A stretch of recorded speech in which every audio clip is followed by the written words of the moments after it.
to Anne. Hello, everyone. Such a pleasure to welcome Luis to our fascinating discussion today. And I always consider Luis someone that walks straight into the action, fearlessly and straight right into the action. So I'm going to hand over the program to Luis, allow him to introduce himself as well. And we're going to move forward from his introduction into the fabulous, fabulous mediation work that he has been so experienced with doing in the past and continuing to do now in the present time. So Luis, thank you so much for being here again. And I'm going to hand the meeting over to you and sit back and enjoy. Okay, thank you. Good morning, good afternoon, good night to whoever you are, wherever you are. Thank you for the opportunity to share today with you. Let me try to pull up my presentation and see if you can see it. Let me see. Can you see there? Yes, Luis. Yeah, okay, wonderful. Make it bigger if you want. There we go, perfect. Okay, great. Let me make this a little smaller. Okay, so thank you very, very much for the opportunity to share with you. And your invitation was to talk about natural resources and conflict, and let's engage, but how? So Kathleen asked me to do a little presentation. Well, I'm a former deputy secretary of conflict management with the Peruvian government, with the Prime Minister office. I was working on this since the beginning of this year till August. And this office in Peru is in charge of facilitating, guiding other sectors dealing with social conflicts. We have a lot of social conflicts in Peru, mainly dealing with natural resources, local communities, indigenous groups. But my work in general, I introduce myself as a reform attorney, or like an attorney in recovery, because I work as a mediator, and I help individuals, organizations, groups, governments to use negotiation and consensus building and strategies to advance their interests, improve business and working relationships, and deal with conflict more effectively. So if I can give you a sense of what kind of work I do, I deal with these type of situations. I'm here are pictures from 2012 when I was in the highlands in Peru till 2018 when I was in the jungle of Ecuador and facilitating some dialogue with local communities, foreign investment. But this is my pictures pre-COVID.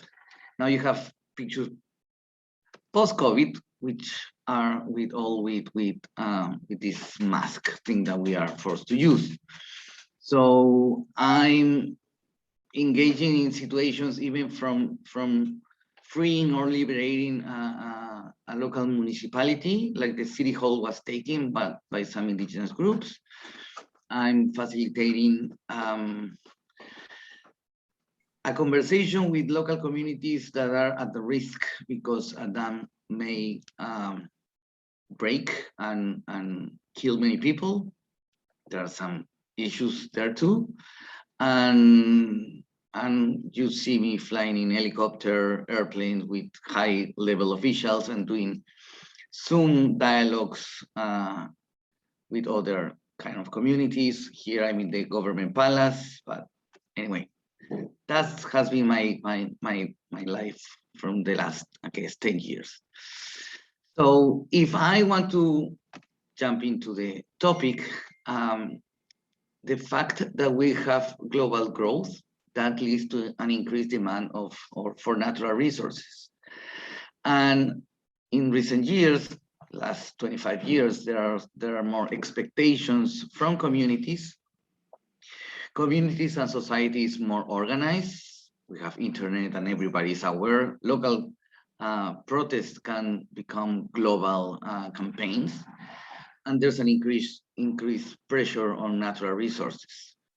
The world has tried to address these challenging situations. There are new frameworks and standards to promote better social and environmental performance, national legislation, international standards, soft law, IFC, United Nations guiding principles, and companies try to incorporate issues with sustainability, community relations, but there's a dissonance between the amount of work or efforts that people or companies are doing and the results so far.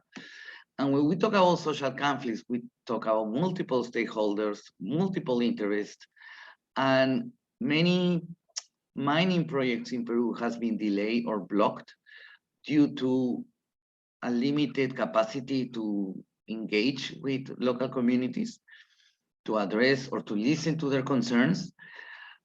We have many projects that have been blocked, even big, huge projects which can benefit the economy, but many companies and the government at some point of time have not been able to address it constructively. And the problem or the challenge is that we have this positional arguing, a lot of confrontation, and the mindset that we have, or our paradigm, or our way of thinking is very adversarial. We have this either or thinking or right, wrong thinking. We play blame games, a lot of confrontation, and as a result, we have winners and losers. And of course, losers will want to get the revenge at some point of time. So the problem with these positional arguments and confrontation, this is not dialogue. And when you have this type of engagement, many times you try to address the problems in a very transactional way, throwing money at the problem, which doesn't build long-term trusting relationships. But as mediators, what we can do is that we can help reframe conversations, change the course of the conversation, turn blame games debates into more constructive dialogue, and help find better ways to engage and integrate multiple interests. But to do so, we need to understand as well as we can the problem in the field. Many people have demands or positions regarding water and environmental impacts, pollution. They have fear of possible contamination. People want to see the benefits of these activities in their areas where they live. And this is not just money.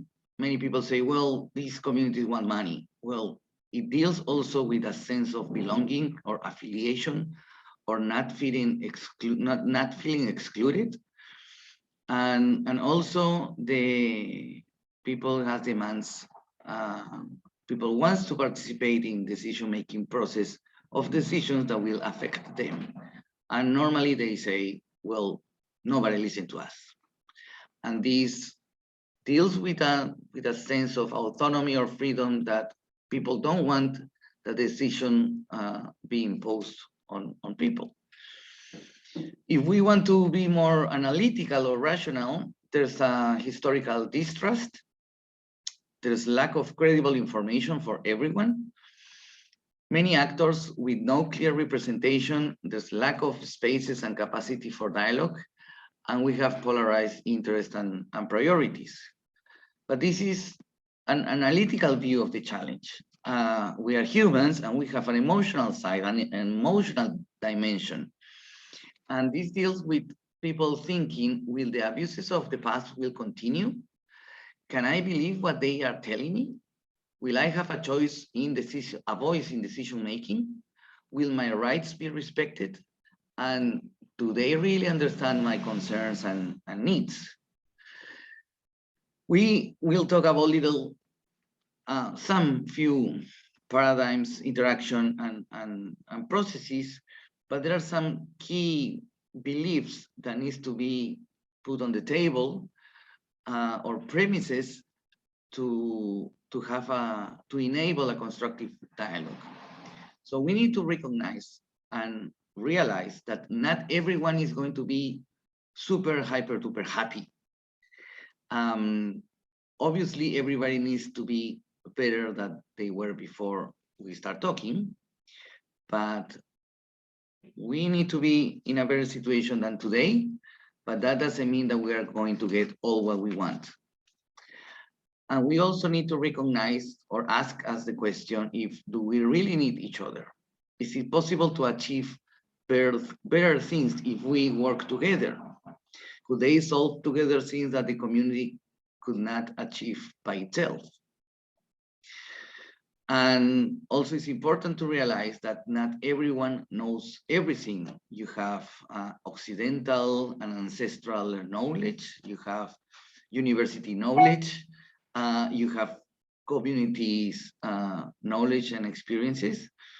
So sometimes communities may believe that they know everything, or a company may believe that they know everything, but in reality, the reality is that we need to learn from each other, or maybe we need to explore and learn things together.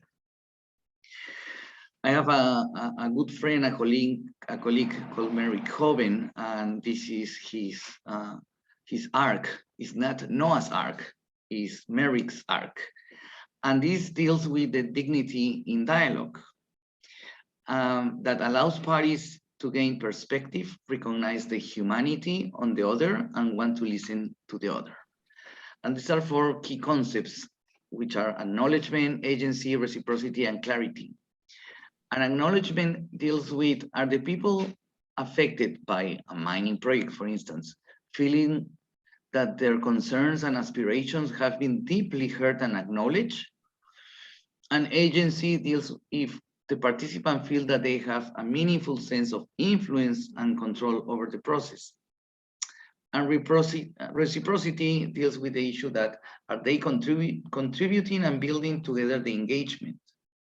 And clarity is the fear to the dealing with the fear of the unknown.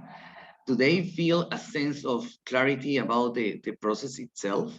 Do they understand what will come next? Can they access the engagement fairly?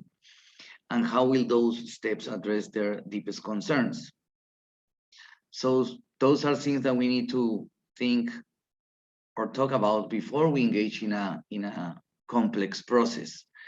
But as my work as mediator, and what I would like everybody learn, is that we as mediators can reframe new paradigms. We help to have better interactions and use better processes.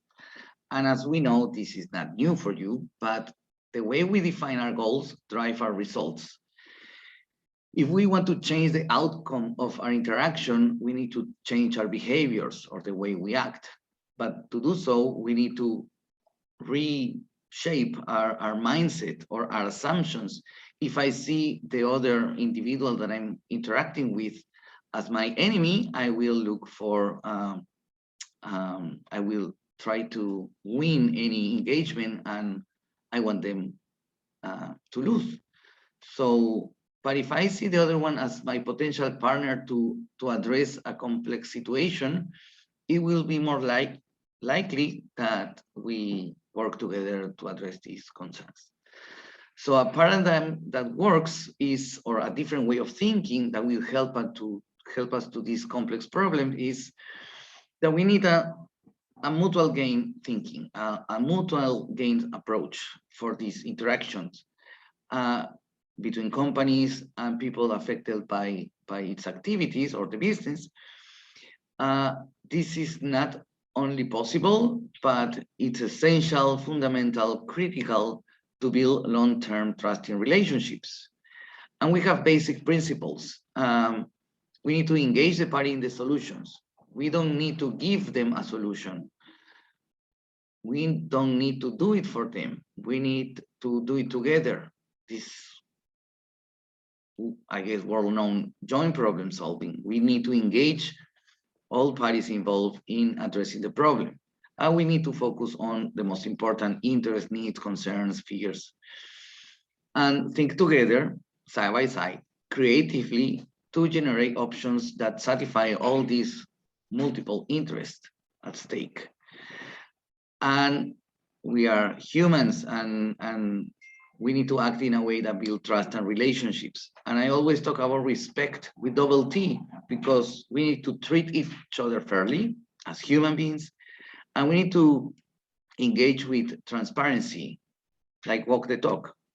If you are going to do something, tell me what you are going to do. And if you are not going to do it, tell me that you are not going to do it. Don't lie to me. And this focus on interest is kind of our basics for mediators. Don't talk based on demands and positions, but talk more deeply or have deeper conversations to learn about needs, aspirations, concerns, hopes, wishes, fears that make us all have a position, for instance, in favor or against mining projects. The challenge is that we need to clarify our interest, but we need to also understand and think the interest of the other one. It's not just my interest. I need to work on trying to understand and try to satisfy the interest of the other person or community or group. This is not philanthropy. This is the most convenient thing for me. If I reach an agreement with the other one needs to be satisfied. If not, they are not going to implement the agreements that we can reach. So how we create mutual gains? We move from position to interest, we join problem solve, we create options for mutual gain, and we turn these options into agreements using objective criteria. And there are some basic questions that we need to ask. Why or what for? What's the purpose? We can play what if game to what if we do this, we do X, Y, and Z. And let's try to get a sense of common sense of what make it fair. And of course, we need to think about predictable surprises. Sometimes we reach agreements and we don't think of the things that could happen in the future, which could affect the implementation of our agreements. So we need to think about what might go wrong and try to address that. There's a more deep process, which is this mutual gains approach. And in my experience, in my practice, I share a little bit about this engagement or mediation process that lasts almost a year. Well, after a year of having some dialogue with this new paradigm and new attitude, we work in a consensus building process, which started with a stakeholder assessment that resulted in an agreement to do joint exploration in mining. And that was all 2018. This company has last week, they are now drilling together, community and company, and they have had great results in the Toronto Stock Exchange and the venture one. So there's a way to do this stakeholder assessment. We work on developing interviews, we engage with people, we analyze information, and based on this, we design a consensus building process, or we will know if a consensus building process or a dialogue process, if it will have positive results, or at least if there's a will for everybody to involve. Here I share another process. It's a joint fact-finding process that we use to gather information and conduct a water study, groundwater or surface water. Because there was a conflicting situation with a mining company who said, well, we are going to do this big project. Then the farmer said, we don't want your project. And they had a huge fear for water issues. And at the end, they reached an agreement saying, okay, we're going to give you, that's 150 million soles, which you divided by 4, and that's dollars. So they agreed to build construction or build water infrastructure, but to do so, they need to identify how much water they had in order to develop water infrastructure. And the way how this dialogue proceed was the parties jointly develop the terms of reference for this water study. And then they jointly appointed a consulting firm and a supervising firm that I work with that carry out this process. And this took like 1.5 years to do the water study and develop an hydraulic plan and basin management plan. And 2 years later, this was approved by the National Water Authority. So the key of this process is, or this dialogue, was that we use a joint fact-finding process, which is a very participatory process to produce credible information for all. There's also a process to do that. And that joint fact-finding process also fits within or inside this consensus building process that mediators can facilitate, which goes from assessing the situation, designing together the process together with all the parties involved, clarify issues, or do this joint fact-finding process, then engage with a mutual gain approach to deliberate, and then we reach an agreement, and then we can implement that agreement. But this is not only used in very conflicting situations. You can also use it to develop a model or development plans, and we use this with an advisory committee that we create in the highlands in Peru. So we did a needs assessment, and then a joint fact-finding process, and then a consensus building process. So I mentioned that we have to reshape or change or have a new paradigm, to have a new attitude.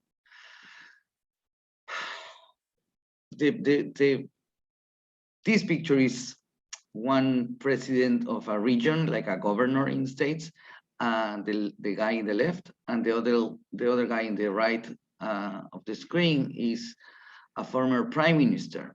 And you can see this picture portrays, I guess, a very antagonic, adversarial attitude.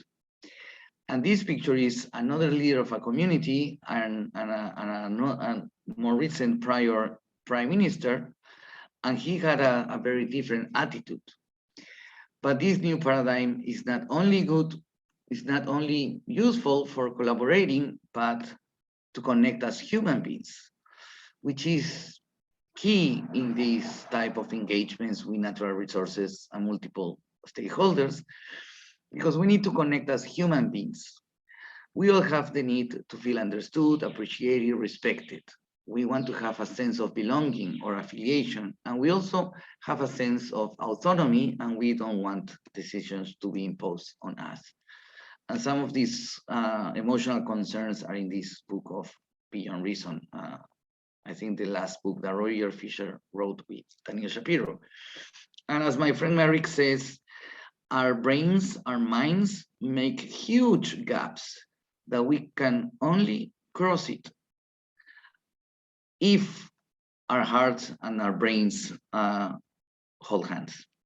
And as Peter Drucker used to say, culture eats strategy for breakfast.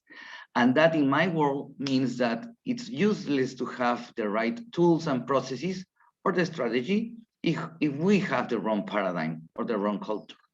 So in order to address this complex situation, I will encourage you to think on mutual gains and better engagement processes. That's what I have for sharing with you to start a conversation with you all. Thank you so much, Luis. It's so multi-layered. Mm-hmm. Let me stop share. There you go. So multi-layered what you do. And I can see how the meaning for these groups can shift in an instant. and then you have to shift the mediation process. And it's so some of your sequences were, you know, layered step by step, and then some of your diagrams are circular, and that's how I see what you do is very circular, and then making linear sense, because we all know that an agreement is a linear document. So I'm going to invite people to comment and ask questions, and then I'm sure I have some more myself. So please, everyone, unmic yourself and put yourself on video if you're able, and please feel free to talk with Luis.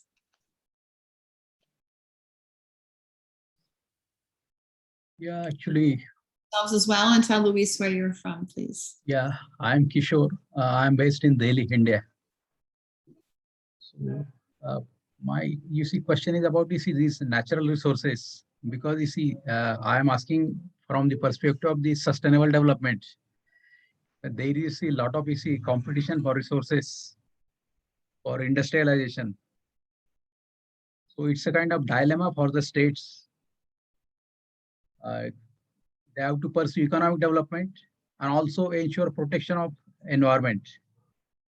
So have you ever experienced such kind of the dilemmas in your mediation, and what did you do to tackle such difficult scenarios? Luis, you're actually muted. I think I didn't hear the last part of your question.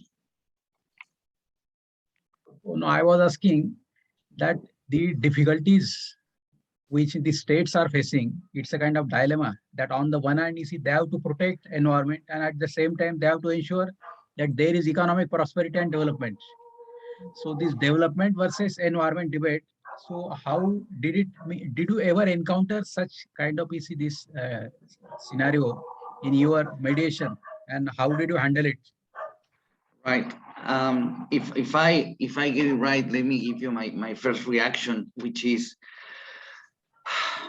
these are complex situations because people engage with a position saying we want to protect our environment, and then you have other group of people saying we need to develop and growth as our business, our country.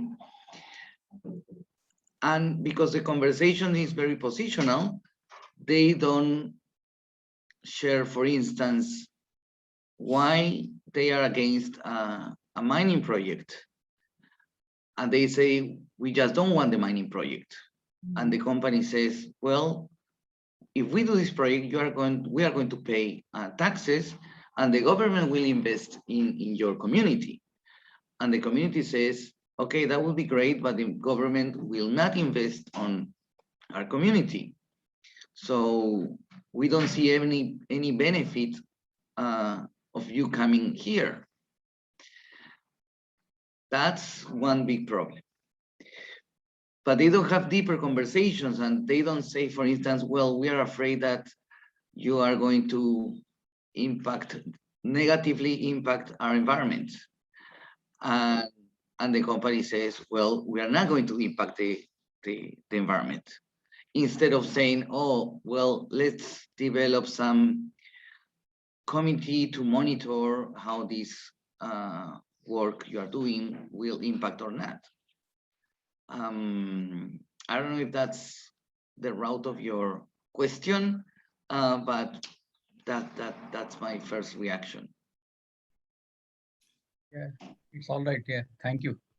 Sure. I'm seeing, as Luis is speaking, I'm seeing, you know, big government or someone from somewhere coming to a beautiful area, tearing into the area, moving and destroying the earth, the trees, rerouting the water, all these kinds of beautiful things. So the first thing that these companies enter with, Luis, is destruction of something, somehow, some way, to then tear into something to then pull out of that what they want, like the minerals, like the water, whatever. So I just see, whether you're entering into a chaos in your city, it's always destruction first.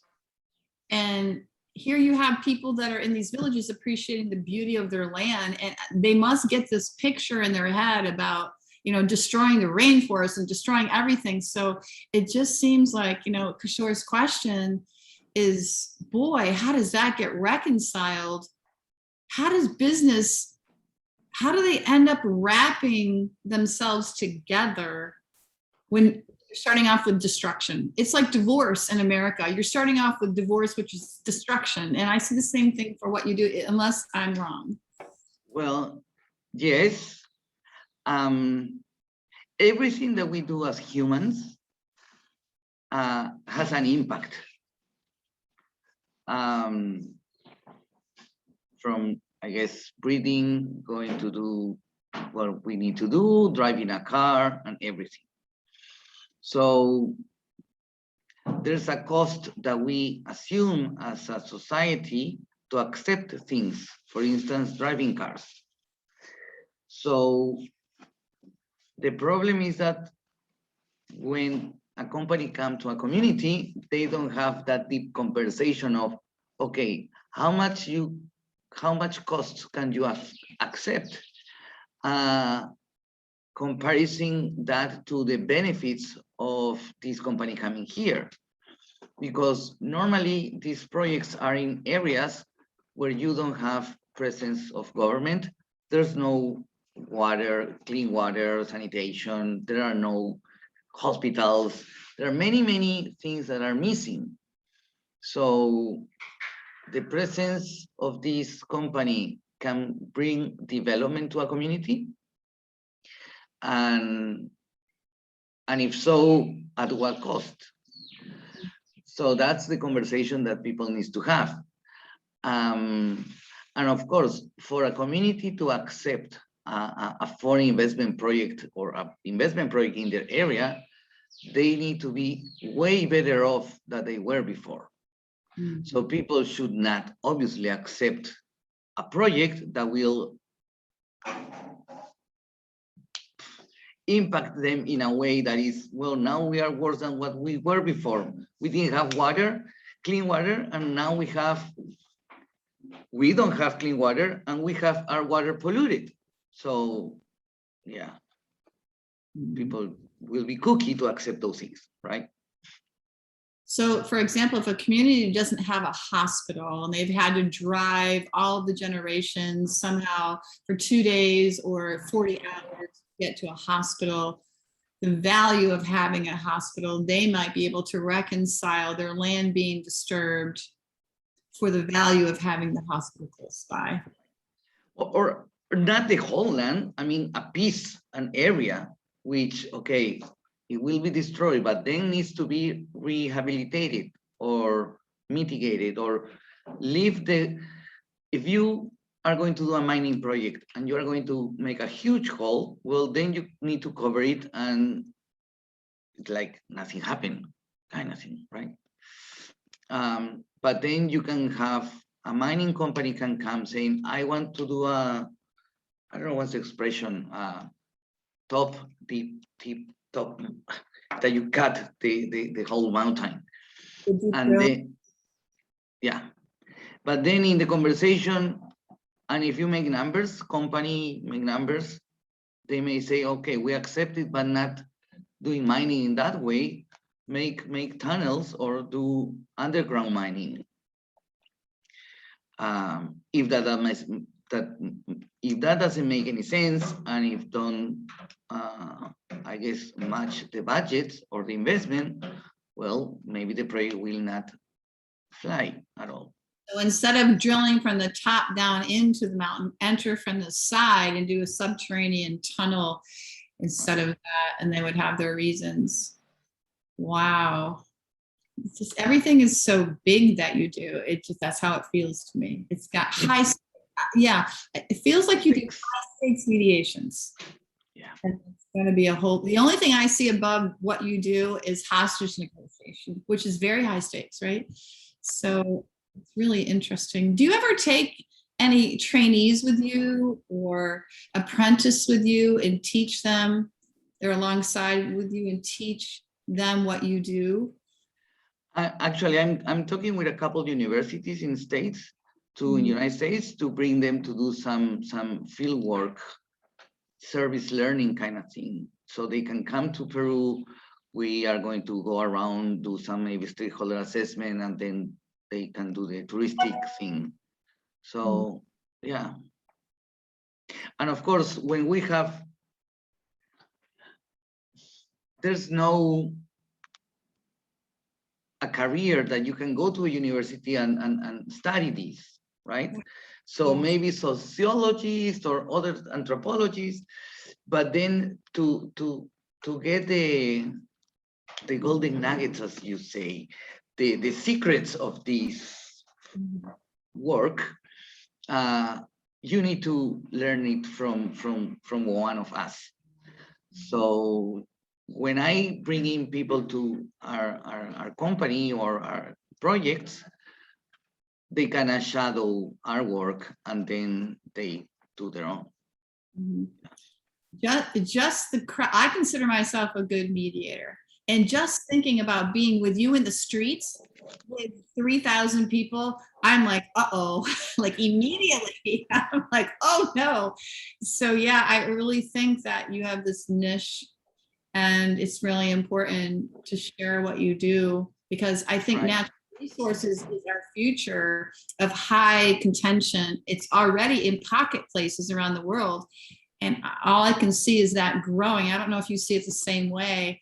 The arena of high stakes natural resources mediation is just going to grow. Right. Yeah. Well, and not only natural resources, but people are kind of getting tired when they see that the system doesn't work and you have protests and rallies in the streets. I mean, last week, one congressman in Chile, Latin America, they are saying they want to impeach the Chilean president. And last week they said the same about the Ecuadorian president. So people are getting tired and people go to the streets and protest because I guess they don't feel the system is working for them in order to listen their grievances. For instance, I mentioned I was working for the Peruvian government and we had elections. And there was a contest of the election process saying, well, you didn't win right. And they were having legal arguments. And you have supporters of both political parties that were at the beginning, like running to see who was going to win. And my office sent us to, well, we need to be on the street to prevent violence between the protesters and the police. So then we need to kind of mediate between those groups. And then we had a situation that two groups in the street were coming and they were approaching and we were like, oh, if they got together, they are going to start fighting. And we were in the middle. I was with a colleague. So we called the police and tried to make a strategic decision to say, hey, we need to do some police work to fence this situation. So I guess if you are confident enough in your practice, you can feel comfortable enough to jump into the pool. And yeah, and I guess that would go along with, okay, change the either or thinking or mindset to reframe that as a joint problem solving, or the blame games to joint problem solving, or the intentions attribution to, hey, we don't have a crystal ball to really guess what's the other one person intentions. Yeah, so. I back in the day in the state of Maryland, I was EMT. I drove ambulance for 6 years, and we would cross train. We would bring doctors and nurses that were very skilled at what they did in the field. A lot of them would just freak out, and we'd have to say, go ahead and sit in the ambulance, and you just stay there. Because the environment was so different, and the high tension of being on the scene, and that's what you're doing. You're on the scene, and that high tension. I mean, we would have to get, if all of us would come visit you right now and do this with you, we'd have to get used to like all the high tension and all the energy and the excitement and the loud noises that compress the sound waves, as we know. That's a whole thing, Luis. Right. Yeah. And I guess people ask me, how can you make people listen to you if they are screaming. Well, they need to scream all what they need, well, what they want. They need to take off their chest what they have. Until they don't feel really hurt, they will not listen to me. So Interesting. So scream away. yes, yes. So, all right, I've taken up enough of your time. Would someone else like to chat to Luis? Of course, a couple of us, we know Luis from coming to the training. And so let's say hi. I think Federica. Hi, Luis. Hi. I don't have a real question because I asked so many questions during your training, but I'm always grateful for your presentations, and I'm always in awe when I think about what you do, and particularly for the impact you have on entire communities, because most of the times I think about mediation as solving a family dispute or business to consumer dispute, but what you do, it has an impact on whole communities. It's just impressive, and I think in the near future it will be more and more important to create not only legal but professionals able to deal with not only energy but environmental disputes. As we know, global warming is becoming a pressing issue finally. So I think environmental conflicts between communities and natural resources will become we will have to address that on a daily basis. So it will be important to understand and practice what you already do, actually. Great. So thank you. Thank you very much, Federica. And that makes me think that, well, to share that I have a partner in Ecuador, and we are establishing this center for dialogue and share value and consensus building, because they have, I think in Latin America, that's the more right-wing government, and they are inviting all these foreign companies saying Ecuador is open for business, and people have some fears. So I guess we will be able there to foster some dialogue and try to things better. I'm looking in the chat and Susan has a question, and she's at work, I believe. I don't know if she can pop into our screen to ask her question. Susan, do you have availability to do that? Yeah, I do. Can you hear me? All right, so let's look at her question in the chat. Can you see your chat, Luis? Yes. She's got a lengthy question. Are you able to hear me?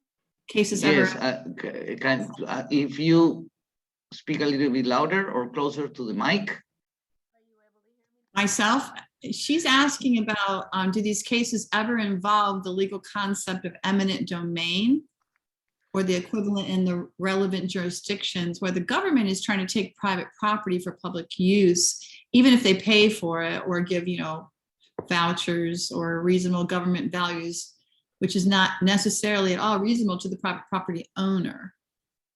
She's actually analogizing to the terrible federal right here in the United States that allows government expansion into private property. So do you see that as well, where the government declares eminent domain? We're going to pay you for this property or somehow give you value for it. We're taking it from you, the private property owner, and now you have to take what we give you and move somewhere else. We have that in the United States. Do you see that where you are as well? Yeah, can I try to understand better the question?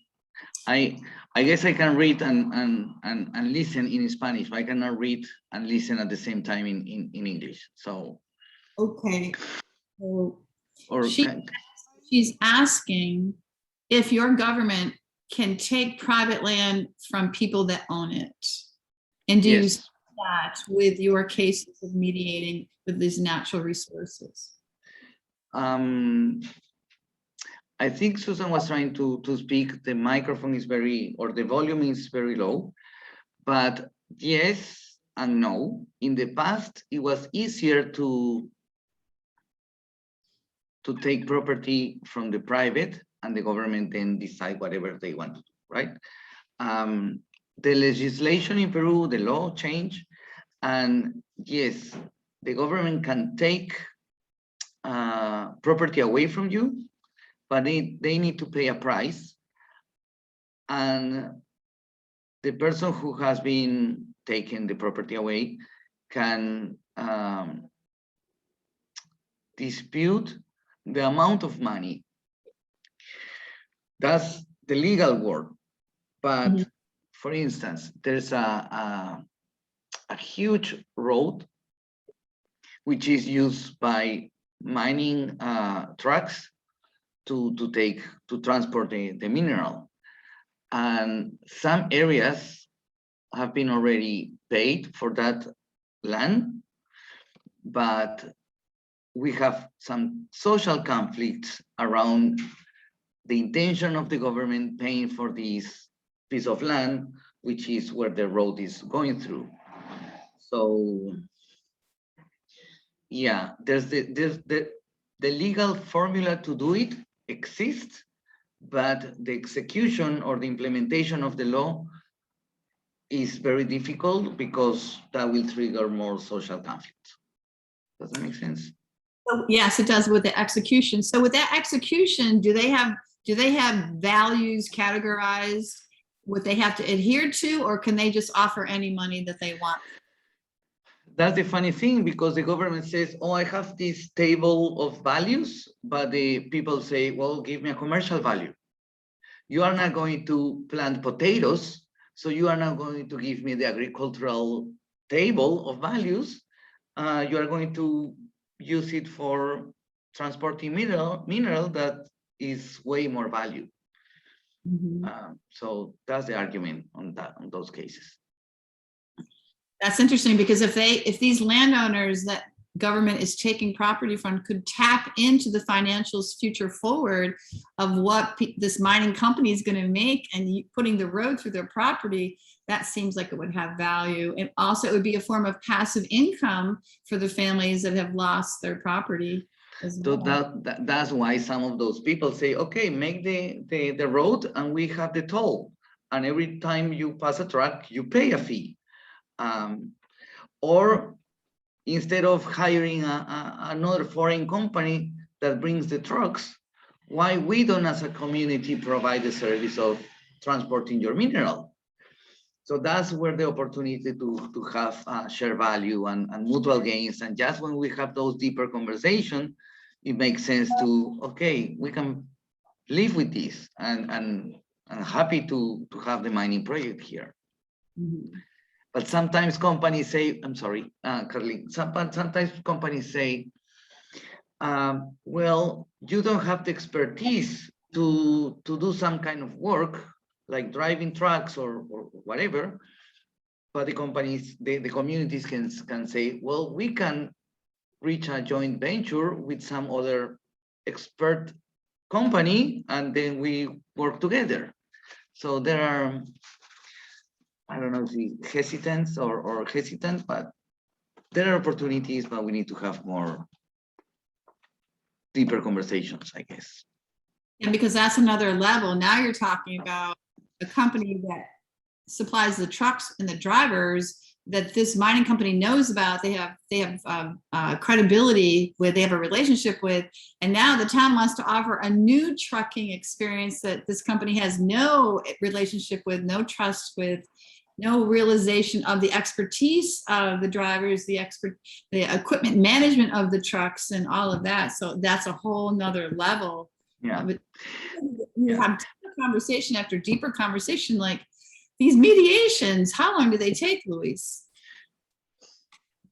Months. There are some, this one with this road, it has like 3 years going on. Yeah. I mean, yeah, some, they have high and low moments, but in addition to these challenges, you have one of the things that I think is a more complicated thing to address, which is corruption, not only from government, but what if somebody at the negotiating or dialogue table, for instance, somebody from the mine mining company have an agreement, a fishy agreement with a trucks provider. And if you give me your contract, you will get a fee or kind of referral fee. And that's blocking the creativity or the will to give the contract to the community. So sometimes you run into middle management that have like not great practices. Exactly. Oh my goodness, what a wonderful practice. I see we have someone else here with us as well. Doctor, I'm not going to even try to pronounce your beautiful first name, but I think it might be Davida. Is there anything you'd like to ask or comment to Luis, our speaker? Does anyone else have something they want to mention or say? No, not at the moment. Actually, I'm a community psychologist, but I'm really interested in becoming a mediator. So I'm just here to listen at this point. Well, Luis needs you. Yeah, that's wonderful, because I guess as a community psychologist, it will be way easier to connect with people, and our work as mediators is help each party to understand how the other one sees or feels the world. So that would be amazing. Yeah. Well, Yeah, I'm certainly looking forward to it. It's interesting how mediators, we like, for myself, I mostly manage psychology of everything at the table without being a psychologist through the venue of clarity. The clarification, the reclarification, reiteration summaries of using those exact words, somehow that manages to work with their psychologists because it's so validating. But I must say, other than that skill set that we have as mediators, and then calling out body language that differs from words, Mhm. and having an intuitive feeling every once in a while. That's about all the psychology I can muster up in a mediation that I feel comfortable doing, because I can observe it, or I can say it feels like this. And of course I get my answers, from the parties, and they can correct me, which is fine. I want to be corrected because I'm looking for accuracy. I'm looking for clarity. But I think Luis and Federica, you were just newly trained as well, and Susan's been a mediator for years. That's about as close as I get to psychology. Right. Well, I guess I see it that, well, the way I view people, everyone has a point of reference, whether you accept it or not. Everybody has a point of reference and I guess opinion too, and it is incumbent upon us to accept that as such and try to bring everybody to a point where there's some level of agreement, and without invalidation. Yes, That's without the invalidation. Yeah, it's very important to name attachments throughout a mediation to keep the flow, because mediation needs to move. So you're actually revalidating, and you're also deleting too. Sometimes people get to the point, I changed my mind kind of thing, but that has to be validated as well. So yeah, we hope that you really enjoy stepping into the field of mediation, because we all love it. I can safely say that for all of us, because we all know each other. And we hope that you enjoy your journey. Thank you. You're welcome. Anything else, my friend? Anything else to talk about in regard to presenting? Thank you so much for your slideshow, was amazing. Thank you so much for your time as well. And thank you for everything that you do, Luis. And let us know if we can ever jump together as a group and come down and watch you do you. Whenever we have that, you think we can have that opportunity, let us know. Just email us. Okay? You just need to tell me that you want to do it, and I make things happen. Oh my Easy God. cheesy. All right, everyone, that's out there for us to enjoy. Yeah, right. Yeah. Can you type your email into the chat really fast? Sure. Yeah. out of it. And everyone please feel free to reach out to me. Yeah. You never know when collaboration is going to be taking place amongst mediators. Yes. It's always Actually, that's my I literally, I'll share the experience. I had a mediator call from Africa 2 days ago. Like it's 5:30 in the morning here in LA, and I got a phone call. I'm like, I don't know this number. 20 minutes later, I get a phone call, same number. So I picked it up, and he was very much upset and afraid because a friend is being called into court because the mediated decision was said to be what's the word I want? It was pressurized, and the parties felt like they had been manipulated by the mediator. wow. Yeah. So in that conversation, without doing about specifics, I was able to. I was talking about court mediation because I've done both, as you know, and so I'm saying this, and this, and this, and this, and there was a point in time where he finally relaxed and we started talking about other things. So I knew that whatever words he heard the words that he needed to hear for his friend. So we just need each other, and we need to spend time with each other and enjoy these new experiences that we wouldn't have inside our own bubble of mediation. So thank you, Luis, for being so open. Thank you very much. Thank you very, very much. I loved it. Everyone have Great. a wonderful day. Thank you for joining, and I hope that we all get to spend time together forward to the future. Take care. Thank you. Thank you, Federica, for being here. Thank you, Susan. See you, Dr. Divida. Ciao, Kathleen. Bye-bye. Bye.